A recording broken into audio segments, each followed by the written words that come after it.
When we go live, he's going to be here with us. There we go. Awesome. Thank you, everybody. Welcome to today's SEJ webinar. So glad you chose to spend this time here with us. I am here with Scott Stouffer. He is co-founder and CTO of Market Brew. Scott, thanks so much for being here with us for your first SEJ webinar. It's a pleasure to be here. Awesome. He's going to get into some good stuff. We're going to talk AI overviews. He's going to give you some explanations and talk about ways that you can do different embedding techniques for success with that optimization. So real quick, I'm going to go over some housekeeping so that Scott can get to all the good stuff for you.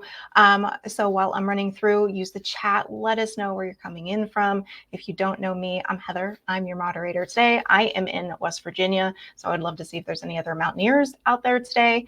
And yeah, so if you need closed captioning, it's the CC and the top right of your screen. Give that a click. We will be doing Q&A at the end. So if you have questions for Scott relevant to today's topic, go ahead and add that to the Q&A tab. If you see a question in there that you like, you can give it a little thumbs up button, and that lets us know that it's important to you all out there. We'll do our best to front load those at the end.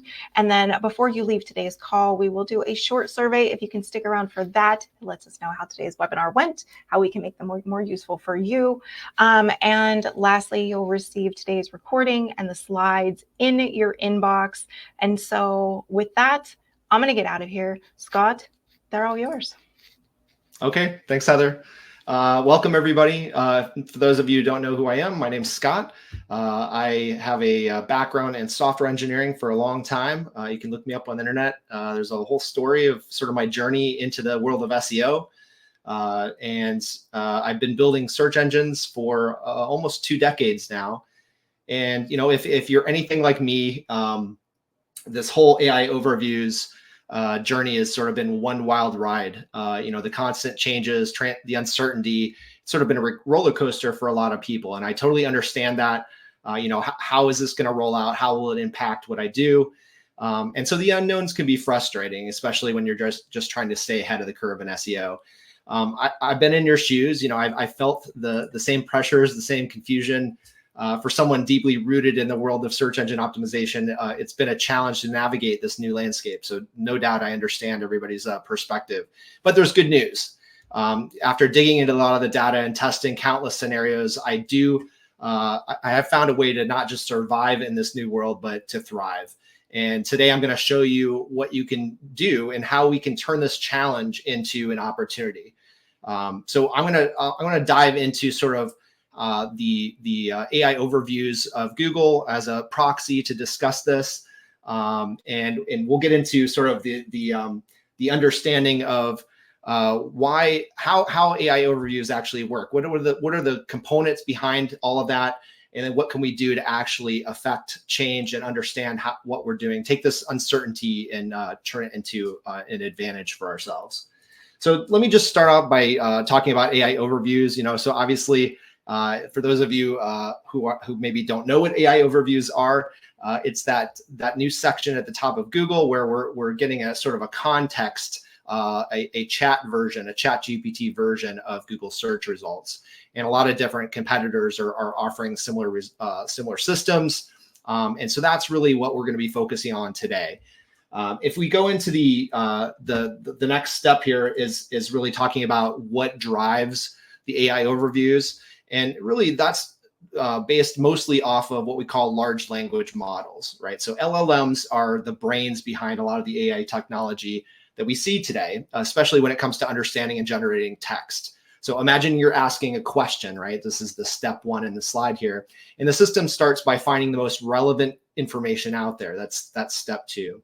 Then it doesn't just stop there. It gathers more and more information, and it's fed into a context, which is extra details that help sharpen the answer. So this is step 3 of this process. And then this enriched information is then fed into a powerful AI model, the large language model, that's step 4, which then creates a well-informed response. And so this secret sauce here is the enhanced context. By using advanced models called large transformers, large language models can focus on the most relevant parts of the text, making connections that might not be immediately obvious. And so this is the magic behind ChatGPT and some of the technology behind this, large language models being sort of the centerpiece. And so this allows us to generate these responses that are not only accurate, but also deeply relevant to the query. So when we get into this, we're going to see sort of that one of the major components here is this thing called embeddings. We could have used many different text classifiers, but embeddings really is sort of it's essentially a numerical representation that captures the meaning behind words. And so using this embedding, the system kind of searches this vector database for snippets of content. And all the snippets of content, they're all closely related to whatever query the user has put into the search engine. And so once this context is retrieved and all these snippets come back, then this large language model has a very pointed response, right? It can use all of these chunks of content to really give the best answer in the most relevant way to the user. So when we get into the talking about sort of why we use embeddings very quickly, traditional methods, we started out with TF-IDF back in, I say, 1997, which we then evolved into keyword densities. And then about 8 years ago, we got into entity-based text classifiers with knowledge graphs and topic clusters. And then recently, about 3 years ago, search engines started using embeddings. And this is what drives a lot of the snippets and also now the new AI overviews. And so this is why we're using embeddings. It's not necessarily like something specific about them. It's just a better way to understand the context of what's happening. And we'll get into exactly like what that means here in a second. So what are embeddings, right? So this is really the definition of an embedding is really they're vector representations of words, phrases, or sentences, or it can even be a book, right? Or it could be this massive, some of the input contexts of these large language models are gigantic now. So it really doesn't matter the size, but we're taking a piece of content and converting it to a vector of numbers. And so this vector of numbers represents a point in space, right? So it represents a specific point in this very highly dimensional space. It depends on the model, but typically we're in the thousands of dimensions here that we're talking about. And I'm sure that'll be tens of thousands or hundreds of thousands here in the next few years. But this is essentially what's happening here is that we're taking content and converting it into vectors. And so these points in space, you can sort of imagine that certain points are clustered together with other points, right? And so this is the beauty of embeddings is that there's this high dimensional space that where the embeddings allow for the modeling of very complex semantic relationships. For instance, like words that are similar meaning are positioned closer to each other, right? So these dots, these points in space from similar pieces of content tend to be close together in this highly dimensional space. So it's this beauty that drives a lot of the functionality of ChatGPT and AI overviews. So that's the technology behind it. Before we get into some of the really cool stuff that's going to be based off of this, we're going to take our first poll. So we'll ask SEJ to go ahead and start our poll off here and just answer this poll. It'll take maybe 30 seconds, and we'll get on to the next slide here. So what is your annual budget for SEO tools and platforms? It's just a very, very interesting question that we always like to find out.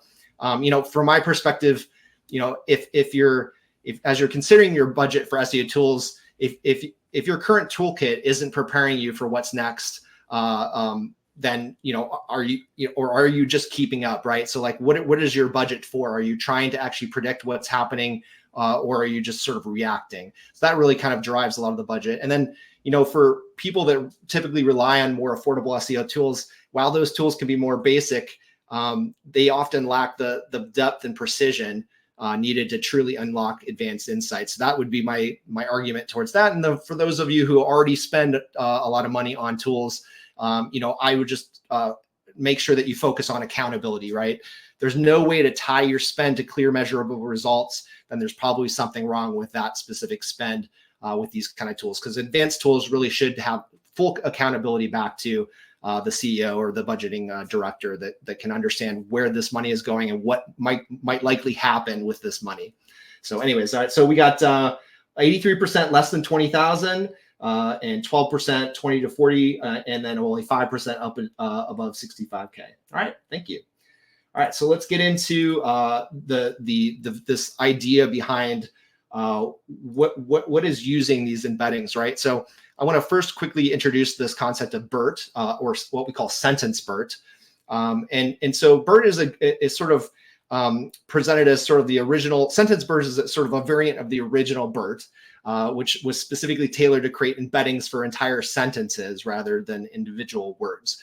So when we talk about embeddings moving forward, we're gonna put it in the context of chunks of content that are called sentences. Now, these don't necessarily have to be an actual sentence. They could be two sentences together. In certain models, you can see that there might be fixed length sentences. That's one of the things that we'll look at today. But really, what this diagram is trying to explain is that you've got sentence A and sentence B, right? And you have two example sentences. They're very similar. My father plays with me at the park, and I play with my dad at the park, right? Very, very similar. And so what the sentence BERT system is going to try to employ is taking a large language model for both of these sentences, right? It's going to use the same model with the same weights and parameters, and it's going to apply a similarity score, right? It's going to try to find sort of this vectorized score for each of these two sentences. And then based off of this, we can essentially look at the difference between these two sentences. So these 2 points in space that these sentences represent, we're going to basically take the same calculation on the same model and then measure the distance between these two. And this is called a Siamese network architecture. So that's basically what you're looking at. And that's sort of the basis of how the beginning building blocks of AI overviews start, right? So there's all kinds of things in here. What we measure, you're going to see here is what's called target cosine similarity. And this is just between these two sentences, it's calculating the angle of these 2 points in that space. So basically, the closer angles have a higher cosine similarity, and they represent closer meaning or context with each other. So that's the idea behind this, what Sentence-BERT is. And you can see here in this one example right here, where we're taking a piece of content on the page and we're chunking it up into fixed lengths we call sentences. And we can take any search result, anything that you type into Google, it can take that same query and convert it to a point in space and do the same thing, right? We can see what the distance between that query's point and whatever chunk of content on that page. So you have all these different cosine similarities for different chunks on the page. So that's the idea behind this. And how does cosine similarity work? It's very easily explained by this graph here, but I'll just add, again, we're imagining this massive high dimensional space. It's in a similar way that like maybe stochastic gradient descent works with neural networks. There's this cool thing with cosine similarity where we can measure angles and figure out like where is the close points around me in this space. So it's very, very cool. All right, so we get into how cosine similarity works. You can see that for, in this one example right here, you can see a cosine similarity for this chunk of content. So we can sort of create ideas behind like maybe having heat maps on your page, right? So each chunk of content might have a heat map, a color associated with it based off of how close it is to whatever query that you're putting in. So that's one example of like how we could use cosine similarities and this concept of the Siamese network or Sentence-BERT approach to embeddings. All right, so let's quickly get into this AI overviews visualizer that you guys are all going to probably want to use after this. This is also free, so after this call, you can definitely hop on there and play with this and see for yourself with your own data. But this AI overviews visualizer shows how these embedding chunks are created and scored, right? So the visualizer that we have at Market Brew, it breaks it down into 700 character chunks. The quick story behind that is that this is just the simplest approach to this, and there isn't much information gained by doing all these other complex ways of breaking up sentences. So it's really unnecessary. So we basically break it up into these chunks, and this allows us to compare known biased pages for a particular query, right? So the idea is that if you have a search engine result page and you can apply this in the same way to every single page in that search engine result page, then you can kind of figure out what things that Google likes, right? So you can see what Google biases. You're identifying the content that Google favors, whether it be like they have higher cosine similarities, or maybe it's the structure of all those chunks on the page or something like that, right? So we're going to get into sort of understanding how we can start to figure out what Google wants based off of using this AI overviews visualizer. But you're going to see that this visualizer can immediately kind of uncover the basic building blocks of AI overviews of any large language model that you might be going to be using, whether that's the search engine, new search engine at ChatGPT or Perplexity or Google Gemini, whatever it happens to be. All right. So before we do that, though, one more poll. We are going to ask how important is the ability to conduct A/B testing and discover optimization opportunities in your SEO strategy. So how many of you really value how important A/B testing is in SEO? And just while you're taking this poll real quick, I'm going to say that without A/B testing, and I'm sure most of you agree with this, but hopefully you're essentially sort of flying blind in SEO today, right? So and that's sort of the basis of all SEO. We've all started SEO by testing, right? And so it's really about understanding as far into that search engine as possible and continuing that methodology, right? The A/B testing, instead of flying blind and sort of relying on assumptions and outdated strategies. I think the biggest thing that A/B testing is helping us with is understanding what's changing right now. Like as Google has changed its bias, what's happening right now? And this happens so much that it's really more important to just be able to pivot quickly by testing rather than it's the fact of just, the foundational idea of SEO, because SEO is changing so much. It's really more important to be able to pivot. So in short, if you're not A/B testing, you're not really optimizing. So thank goodness all of you mostly agree with this. So, all right, so that's good. All right, let me go ahead and go to the next slide here.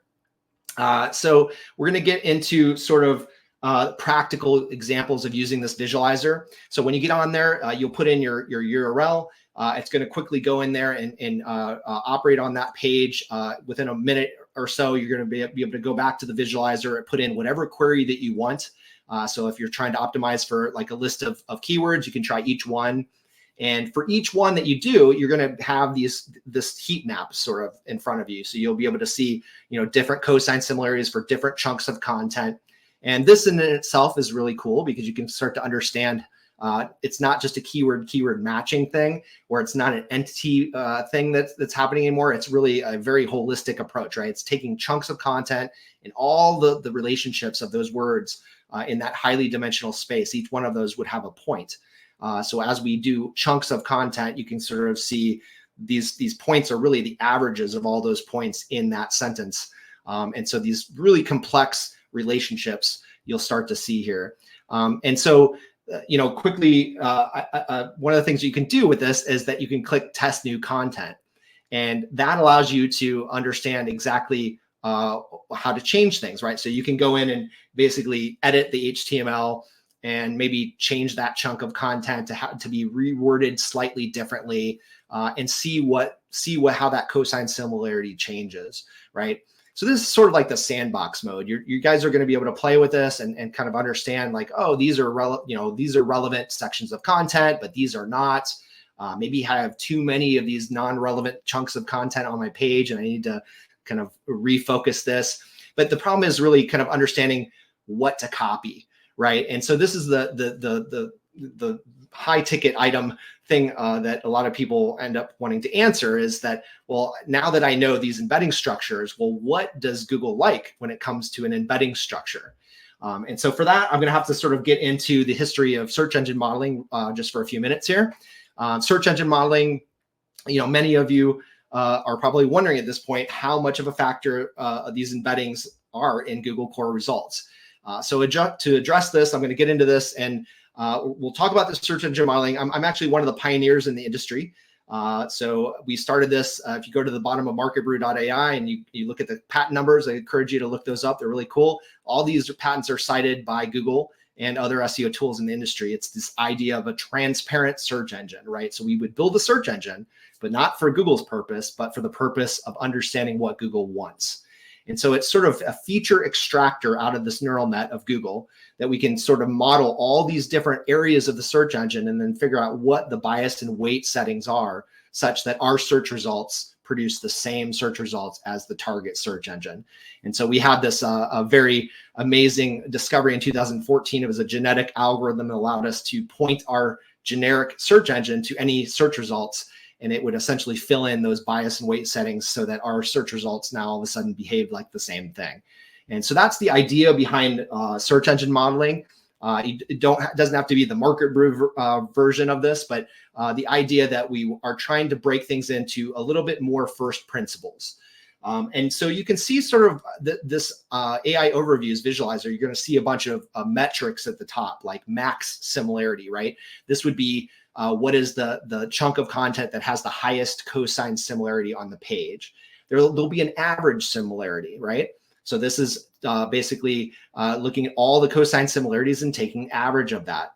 All of these things are very important because from a search engineer's perspective, I might want the average as part of the way that I curate these search results, because I want all of these chunks of content to come back from pages that are directly about that chunk of content, right? I don't want a page full of other things that are not high cosine similarities, but then just this one chunk of content. So I'd prefer a page that is more about that topic. So if I choose to do that, if that's what the quality rater guidelines basically have directed me to produce, then I need to dial that algorithm up. So all of these think of these are like KPIs that could be used as inputs or into derivative algorithms that help shape our search results. So for example, right here, you can sort of see that these top KPIs at the top of this AI overviews visualizer, for search engine models that calibrate themselves, this is something that goes a step further. So basically, because we can calibrate these models, we can then figure out sort of what recipe of algorithms are set for each SERP. And then we can also introduce new algorithms, right? So the big question would be, how do we know if any of these KPIs would actually help or should be part of a Google model, right? And so the cool thing about these models is we can use them on themselves. We can turn it on themselves, and we can measure the effect that introducing any of these new algorithms are to the model. So we can say, based off of these, 10,000 search engine result pages with all these different search intents, does this improve the accuracy of the model or not? And so this is how, at least at Market Brew, what we do is we introduce new algorithms into our public model for our clients to use. It goes through this rigorous QA system where, all the way back when we were doing like the Panda or Penguin algorithms, we would have 2 or 3 different, versions of what we thought it might be. And we could try all 3 versions and see which one actually helped the model or not. So we can measure these things and see if they're actually something that we think are core pillars of that model inside that black box. So that's sort of how we would add new algorithms. So now what I'm going to do is it's going to be a little bit more practical here. So I'm going to take one of these algorithms and walk you through how we take the building blocks of AI overviews and start to understand derivative KPIs that go into these algorithms, and then use these algorithms in this search engine model to identify what site or what groups of sites does Google bias for that algorithm. So we can, obviously see the output algorithm score for these different landing pages in a specific search result. And we can group this list, right, as upper tier, mid tier, lower tier. And so that's the idea behind this. So we're gonna take the thing called top cluster similarity. And so before we do this, actually, do we have the poll here? No, I'm not going to do the poll yet. So the top cluster similarity is basically one of the KPIs. And what it does is it tries to measure, we call this a parasite SEO filter as a search engineer. What it does is it's looking at these chunks of content that come back off of a page, and it's asking the system, the search engine, is this chunk of content belong to the top cluster on that page? In other words, if we took all the chunks of content, Remember, these are all points in space, right? They're vectors. And so this point in this highly dimensional space, we can look at all of these on the page, and we can do a thing called k-means clustering. So for the non-technical people, we're basically just saying, it's a popularity contest. If everyone is grouped around this one area, then this is the top cluster, right? If this is the biggest area on the page of all these points in space for all these chunks of content. So that's what we consider the top cluster of the page. It's actually called a centroid. So it's an average of all of these vectors. And we can do this for the site as well. So if we've crawled the entire site, we can do these chunks on a site-wide basis. So we can say, hey, search engine, group this entire subdomain into 3 clusters and give us what the top cluster is. And this will tell us what the site is about. We can literally see all the chunks of content that are semantically related, and they're all at the top. And this is what we believe the site is about. So this algorithm will penalize any pages or any chunks of content that don't belong to either the top page or the top site cluster. And so to give you an idea, sort of like visually what this looks like, so the first thing what we would do is, for each embedding, we would calculate its page or site cluster, right? So for each embedding, we would say, hey, are you in this group for the page? And also, are you in the top group for the site? The lower cluster number means that it's not. And so basically, we can then look at for each algorithm, right? So for every algorithm that we're adding, including this top cluster similarity, we ask 2 questions, right? One is this algorithm's rankings also correlated with the overall rankings, right? So we want to have a Pearson correlation between the output of algorithm A or B or C with the overall rankings in that search result. So if there's no correlation, we don't even want to consider this, right? We found negative correlation or non-correlation with this. So that's sort of like the first gate that we have to get through. Is it correlated at all? The second gate we have to get through is your site or this target page, when we apply this algorithm to that target page, just like we did with all the other pages in the SERP, is it in the top group that Google biases? If we put it on a list from 100 to 1 or whatever the score system is for that algorithm, is it in that top group? And if it's not, this then represents an amazing opportunity, right? It's a highly leveraged thing against a calibrated model. We know that if you close this gap, the model will change very quickly, and we can measure how quickly that is. So, we can imagine that you could create these prioritized lists sort of for top cluster similarity, and you can sort of see if that's something that your target page is suffering from. And so you can see right here an example of what you'd see in Market Brew, which is basically it will point out one of the sites in that top group. It'll say, hey, this is the output of the algorithm for this outperformer page, and this is the output for your page. And so you can see in this example, I don't know if it's probably too small on the screen, but the chunk of content being in a lower page cluster caused it to have a lower score in this algorithm. And it also found in this specific, for it to get to a task system here, it would have also had to found high correlation with this algorithm with the overall results. We've seen this happen over the past 6 months. There's been a lot of sites that have been gotten sort of eliminated because they had this massive site and they wanted to start like a health site or a gambling site, or and they just added it onto the site, right? This is the typical parasite SEO. And so as search engineers, this is a very new thing that we're filtering. So it's probably going to have at least a few more years of version, we're on version 1 right now. I would say version 2, maybe we'll be on version 5 here in the next few years, which will practically eliminate most of parasite SEO. But it's really just a tuning system now at the point of understanding, is this page or is this chunk of content part of the overall site meaning, right? Or is it off in a different direction of the page, right? So let me get into the last poll here before we get into some of the closing remarks here. Search engine models, right? So based off of what I already said, how likely are you to consider search engine models to discover which algorithms that Google biases and the pages that it biases for those algorithms? So not only picking apart sort of why you're ranking the way you are, but also what are the, what's responsible for those gaps and what actually can be done to close the gap on those gaps. So, all right, 67%. And honestly, I feel like the the direction of SEO is going this way. You see this with all the SEO tool manufacturers.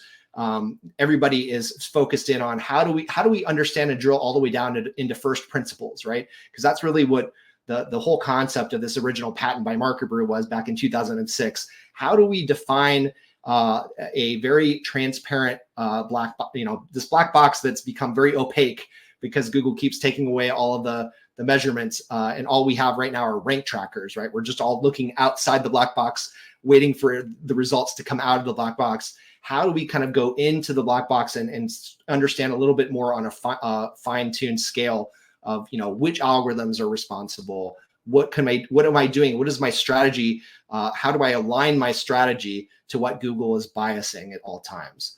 All right, so let me move on finally to just a brief recap of sort of where we've come. I do want to encourage all of you to go out right now to the AI Overviews Visualizer, and it's totally free. You can, I think there's a cap, max cap on each day. So if you hit that, just come back the next day. But it's a really cool tool. You can go in and go in and understand everything about any piece of content, and then you can even test like what the content might do. That's a really cool feature to be able to understand, oh, if I change this, then, this is in the top cluster of the page now, because I've mentioned, like our overall, site or overall page theme.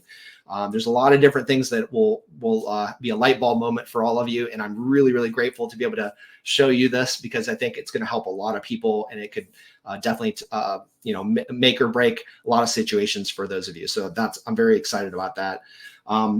Let's see, we'll get into, so some slides before we get into Q&A here. Obviously, definitely check out a lot of what people are already saying about search engine models and the testing that their own systems are doing. It's just incredible what you see today, having the ability to understand Google at a little bit more of an intimate view of Google, more intimate than, listening to the PR team, understanding, what actually data points can actually drive actionable intel and drive change in the search results. One of the things that I'm always asked is, people are in an organization, and their budget decision maker or the CEO comes to them and says, hey, I've given you this budget, and you've gone and done these optimizations. Now what?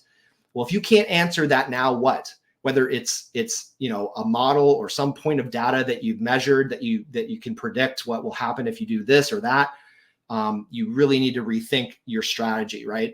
You need to be able to have some sort of structure that takes your personal vouching and intuition and experience, and put that to the side, because Google will change its algorithms. There will be turbulent times ahead, I promise you. And you don't want to be the villain, right? You don't want to be the villain that CEO comes down and says, hey, you told me this. And, and meanwhile, Google pivoted, and now you have to change all of your strategy, and you have to explain this to the CEO. Instead, just point back to the data, right? Recalibrate your search engine models so that you can show the CEO you're the hero. You can see exactly which sites that Google biases now. We can dig into exactly why that is, and then change our strategy across the board. We can now align exactly to what Google is biasing. So that's sort of my pitch on search engine models. I'll hand it over to back over to Heather to start the Q&A. I'm sure you guys will have some amazing questions, but it's been my pleasure to be able to kind of share sort of the basic building blocks of AI overviews. I hope you guys learned a little bit today based off of that. So. Awesome. That was great stuff, Scott. Thank you so much. And we do have some questions. We're definitely going to get to those. But one question, since we just talked about this, from D. Rogers, is asking, is there a help doc that explains how to use the visualizer and understand the output? Yeah, so we have, I think at the bottom of that AI Overviews Visualizer, there is a customer manual. So you can look that up. And I do believe there's a section in the AI Overviews Visualizer where this is a very fluid new tool that we've just developed, and it keeps changing. So I'm sure that that's something that we're gonna have to keep up with. If any of you want to, specifically go over your specific situation, I'm more than happy to kind of guide you through that, whether it happens to be email or whatever. I'm always here to help everybody. So, but there should be something in there. There's links to everything and all the concepts on the page at the top. So you can click in there and you can see like all the different concepts. So just play around with that. We'll hopefully be releasing some long form videos on each of the tools. So hopefully that'll be here in the next few months. Awesome. Scott, I don't know if you can see the chat or if you have it pulled up, but a lot of thank yous. This was amazing. Thank you. This was great. Jason says, well done. Thank you. So super helpful, says Kelly. So great. Awesome. That's awesome. I see the hearts flying. So that feels good. How do you guys, I got the Market Brew, robot there, so you can see. All right, let's get to something. We've got some great questions. Let me get to the right tab though. Okay, hold on. So here we go from Dominic. I'm going to throw these up so everybody can see them. So regarding improved text, are there knowledge graphs and topic clusters still important? Do embeddings only help with AI overviews or they impact search rankings too? Yeah, so and this is all anecdotal, right? We've written our own sort of Google simulator, so that's as much as I can say. I'm not walking into Google and reverse engineering their code. But from what we see, you can see a clear arc. If we, I think, I don't know what slide it was, maybe slide 4 or 5, but basically where we talked about the semantic arc in search engines, we're going from TF-IDF to entity to keyword density to entity graphs, knowledge graphs, and then finally to embeddings. And really, we're seeing in our models across many different models, the embeddings algorithms. There's a whole family of them, actually. That whole family is sort of taking over a lot of the both the entity and the keyword-based text classifiers are sort of giving way in bias to the entity-based ones. And this in our system is designed to measure the core model, right? It's not, there's only a few companies that are tracking AI overviews. I have a call with one in an hour because they're very excited to show me their stuff. But AI overviews modeling is just starting to happen, or monitoring is just starting to happen. But we can see clearly that it's operating with the core results. And so, and I think this makes sense. If anyone's been paying attention, we've had snippets for a couple years, at least, a lot longer than that, actually. And snippets really is driven by the same concept, the Sentence-BERT system. All right, moving on. So we got a question from Josie. Are embeddings something that Google automatically does, or is it something that we have to code in? It's just something they automatically do. You don't have to ever have embeddings in your life ever. It's just that it happens to be one of the technologies that Google is now using to classify content. So if you do want to understand how a search engine sees your content, or how a ChatGPT sees your content, or Perplexity, or whatever it happens to be, you need to think in terms of embeddings, right? It's just the same way of, like, in the old days, we'd have keyword hunters and all the different companies that helped you find the right keywords and the family of words and all the variations. And then recently, all these tools that allow you to get the right topic cluster, right? Define like the hierarchy of all the semantic structure. It's the same thing, except it's a little bit higher dimensional, right? It's hard to explain without sounding kind of weird, but imagine this like 1,500 dimensional space, and there's a point in for each chunk of content that you want to represent. And as long as you use that same model, you can take all of those points and start to understand like closeness to one another, right?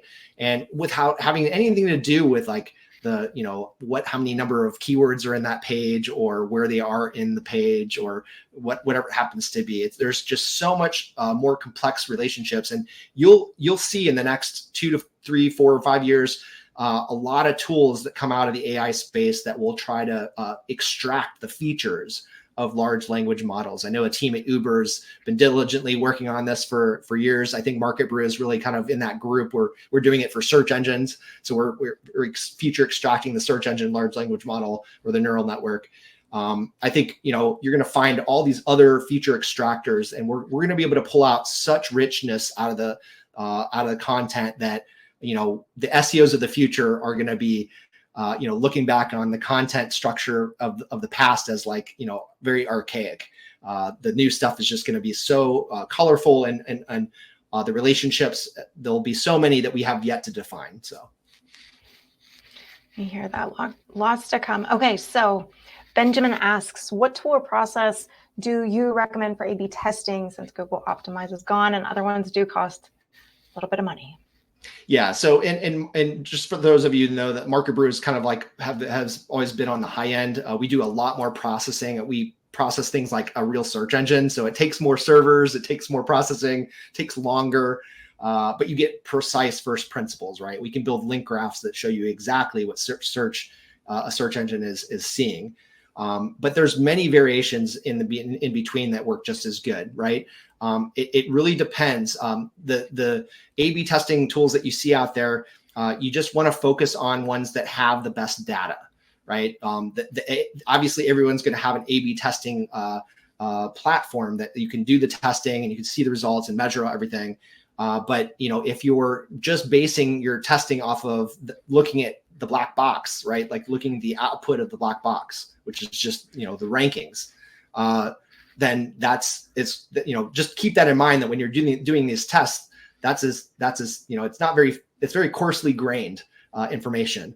So don't think that it's fine grained and apply it as such, right? So you just have to understand a lot of these tools will basically say, take the average of the top 10 and do that. And that's great. It'll get you to the top 10, maybe, as long as there are other components that you haven't skipped over. But if you want to get to the number one position, then you really need to know, like, what's the number one site in each one of these algorithms, right? For embeddings, who does it best for embeddings? Who has the best structure for embeddings? All of these things would be very useful. And so just think of trying to get the best data, getting the most fine-grained data when you're doing A/B testing. It really doesn't matter, like, all these different tools.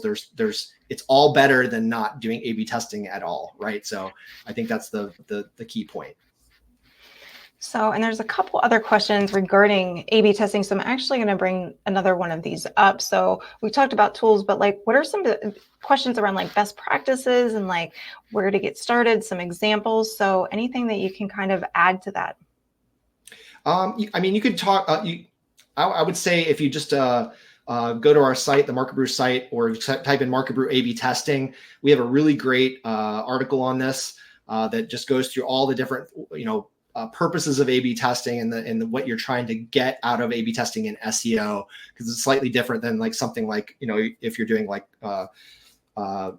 CTA testing or like something like Optimizely, where you're doing clicks and stuff like that. You're really trying to understand what is the search engine telling us, and then we need to understand what are the things that is there a way to isolate what we're changing so that when we do see a result, we know for sure it was this change, right? That's why we created search engine models, because we want to be able to basically create these control groups, right? Where nothing changes, and you can just change your site, and none of the competitors have changed in the search engine. None of the bias and weights have changed in the search engine, so that you can know for sure. You can do unit tests, right? You can change like one little thing on your site and then see what the impulse is on that model, whether it's positive or negative direction. So that's the thinking that really will be talked about on our A/B testing tools. And there's many different other tools that have their own A/B testing. I would just basically look up SEO A/B testing, and you'll find a whole host of those. It's a new industry, I would say. If you look at the pie of SEOs in the world, the tech people that are really software driven is still a very small chunk of the SEO world. Most of it's still made up of sort of the old school, the old guard of SEO. But there's plenty already. So yeah, hopefully that Awesome. helps. Well, speaking of old guard of SEO, I'm going to throw this question up here from Mark. I know that Roger was just did a webinar with them. So Roger's one of our writers, in case y'all are not familiar. But so what do you make of the recent data from SEO Clarity, assuming you've seen it, Scott, and that there's been a massive increase recently in the number of top 10 organically ranking pages, also in the AIO sources? Yeah, I saw that, and I was just shaking my head up and down when I read it, because we've already seen this in our models, and it just answered my the previous questioner talked about, is this just for AI overviews, or is it for the entire core search results? And we've seen it take over the core search results in a lot of search intents. There's no rhyme or reason right now. If we look at like a pivot table of search intent and whether or not the embedding algorithms are very, biased in that search result, we haven't found any correlation there yet. So I don't know if this is just something that Google is just sort of A/B testing internally themselves, and they're just kind of turning it on and off to see. But we have seen a lot of entity and keyword-based text classifiers being replaced, not completely. Text classifiers, like we have 4 in our model at Market Brew, TF-IDF, keyword, and entity and embeddings, and none of them are all just off or on. Think of this as like a mixing board, right? And if I'm a search engineer and I want to get a specific search result, I'm going to dial in whatever I want, right? So I'd be like, 30% up on embeddings, and maybe I like a lot of entity structure here. And, so it's think of it as a recipe of algorithms that really is being applied. But this does not shock me at all. And it's great. It's really great of SEO Clarity to be right on the ball with this and immediately see this in the results. All right, let's try this one from Tracy. So based on all of this AI and new updates with the Google Algo, do you see those companies using 100% AI for SEO results better than old school SEO? Let's see. Based on, do you see those companies? What are we referring to? Those? Yeah, companies? and I'm trying to think. I might have grabbed one that was, very specific to a piece in the webinar, and so, all right, because I've seen this one. Sorry, Tracy. If you've got some clarification on that, that would be awesome, though. I will totally clarify. And I'll answer all of your questions, by the way, if you guys want to chat with afterwards. I've been told that I can answer all of you directly somehow, so that'll be fine. We can definitely do that. I'll promise to do that. Thanks, Scott. All right. Is AI content good to use in a blog or article? Yeah, and I've seen this worded a couple different ways. So, like, it's a great question. Maybe using AI content. Sure. So, yeah. Yeah. So imagine, now that search engineers can take chunks of content and see how closely related they are to other chunks, right?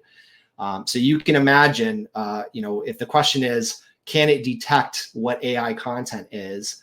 The answer is, unless we had a list of these are ChatGPT content and this is the rest of the world content.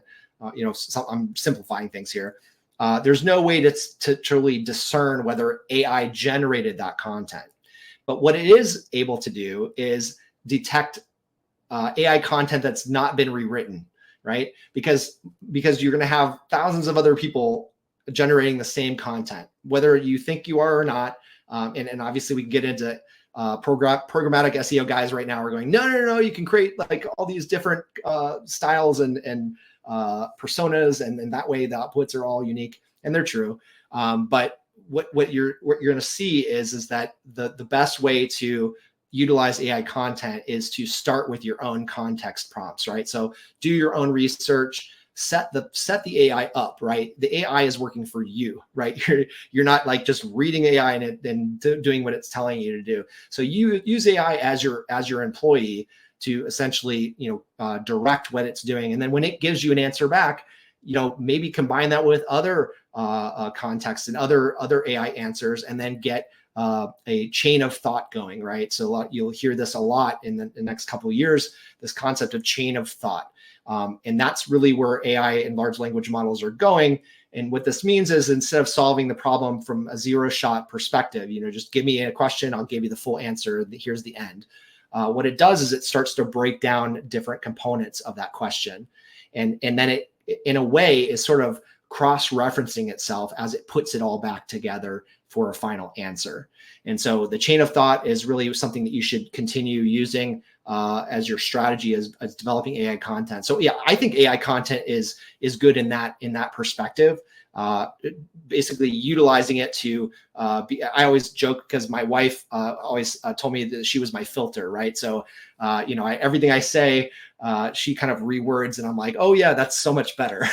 Because search engineers, we're not very the nicest talking people sometimes. And And so in the same way, I've sort of replaced my wife with ChatGPT. It can just basically take what I'm trying to say and just kind of reword it so that it's accessible to everybody. That's really what AI content should be doing for you.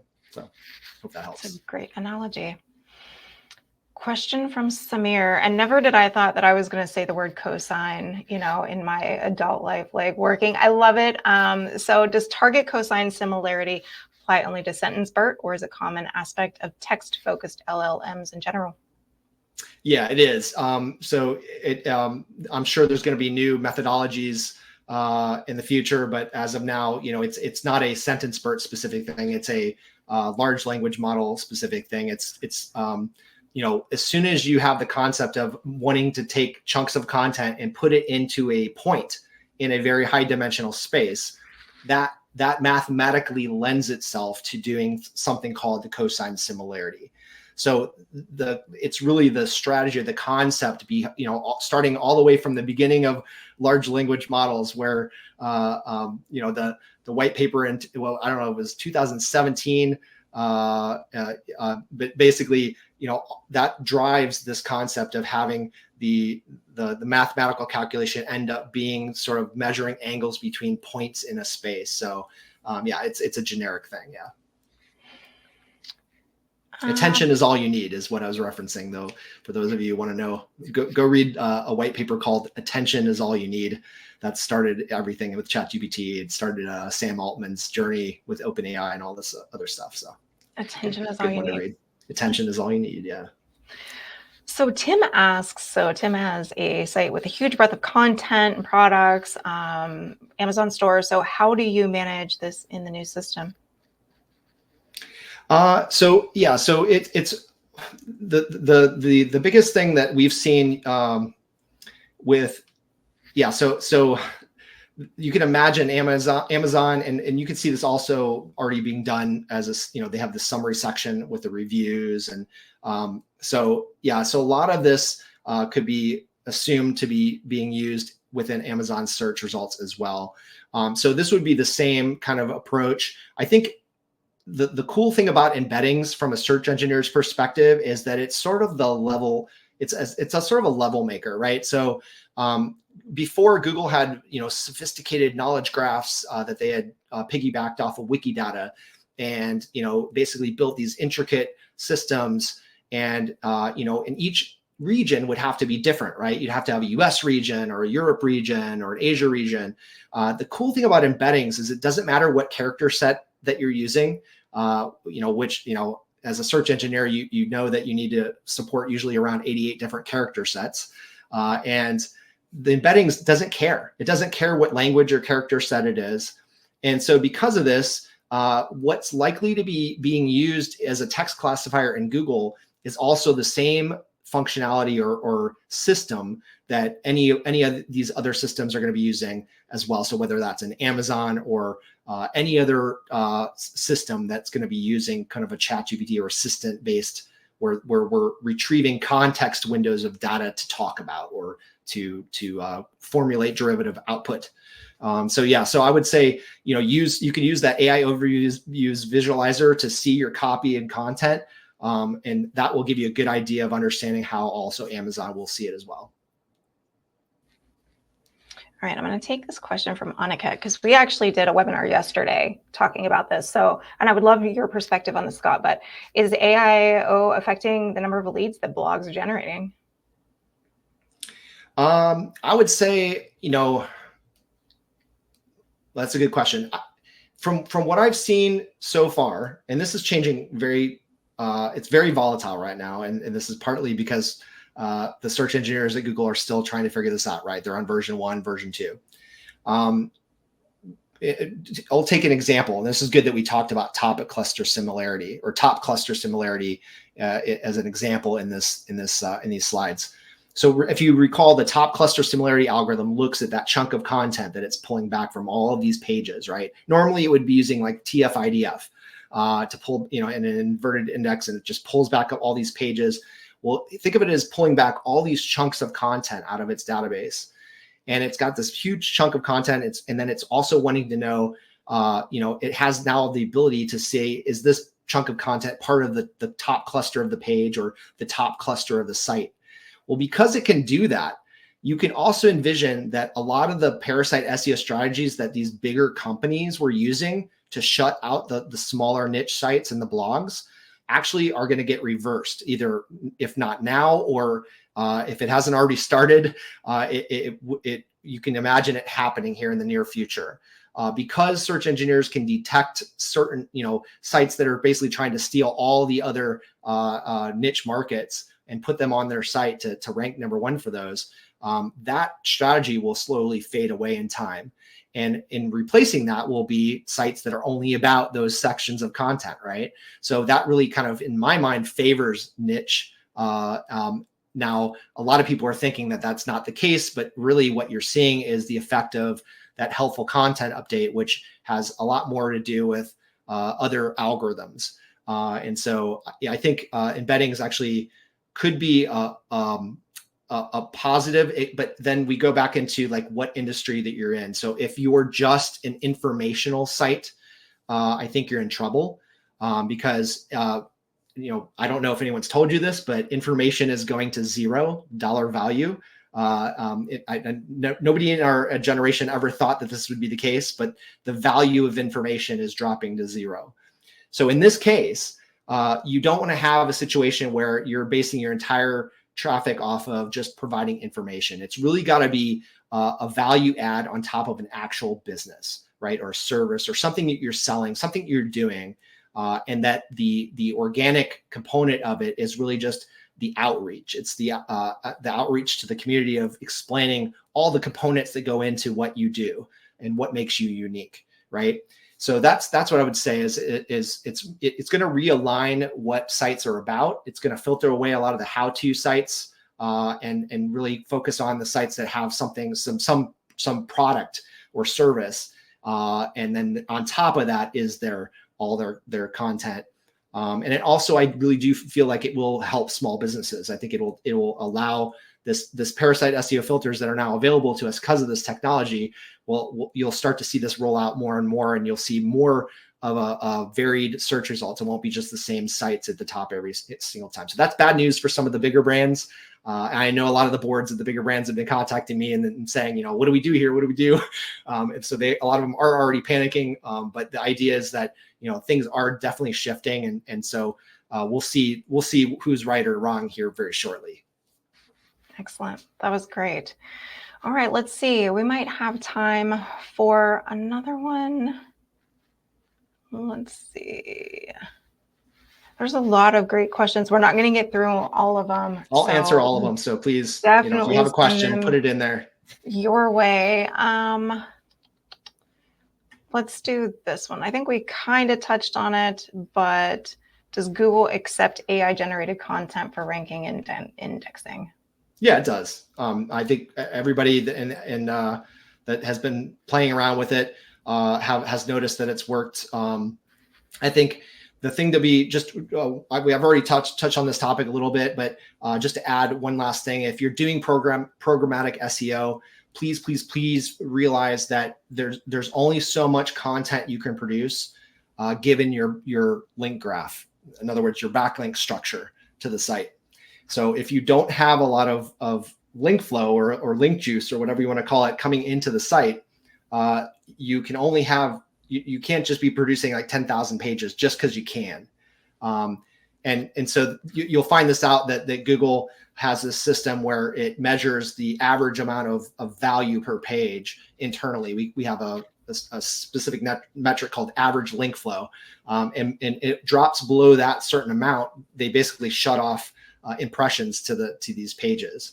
In the old days, they were kicked to the secondary index or supplemental index. I apologize to all of you old timers. But yeah, it does accept this kind of content. It's just whether or not the user wants it once they get to the Correct. site. That's the big thing. And as we all know, like if users aren't going to click on it, we know that that's a nav boost signal. And so, it has to be solving. It has to be providing value. Exactly. All right, Scott. Well, with that, we're about at the end of our time. I want to thank everybody for joining us. And Scott, I'm going to thank you for all of the information that you shared. Before you leave us, so there's handouts in the handouts tab. I know that we shared them several times across the chat too, but Scott, tell the people where to find you. You can just go to marketbrew.ai. There's if you guys are very interested and serious about these search engine models, we do have a product. We can do a demo for you, so you can just click on book a demo. For those rest of you that are just getting into this, I would highly recommend just go to that AI Overviews Visualizer. You can just type in AI Overviews Visualizer. We've used this entire concept of embeddings on marketbrew.ai, so you can just look at our traffic over the last year and what it's done. So that's a really good proof of sort of the structure and this what I'm talking about today. But just go to that site, and I'm always available on Twitter and LinkedIn. Every day I'm on there, and we're also putting out YouTube shorts and shorts on TikTok as well. So we'll be continuing doing that over the coming months. So, and again, much love to everybody. I love you all, and thanks for coming to my TED Talk. I love it. I love it. And to everyone asks, even Shilpa, just ask. Yes, you will get a recording of this session. You'll get the slides, and so we'll get that all over to you later today. Watch your inbox for that, Scott. Big thank you again, everybody. I will see you on next Wednesday's webinar.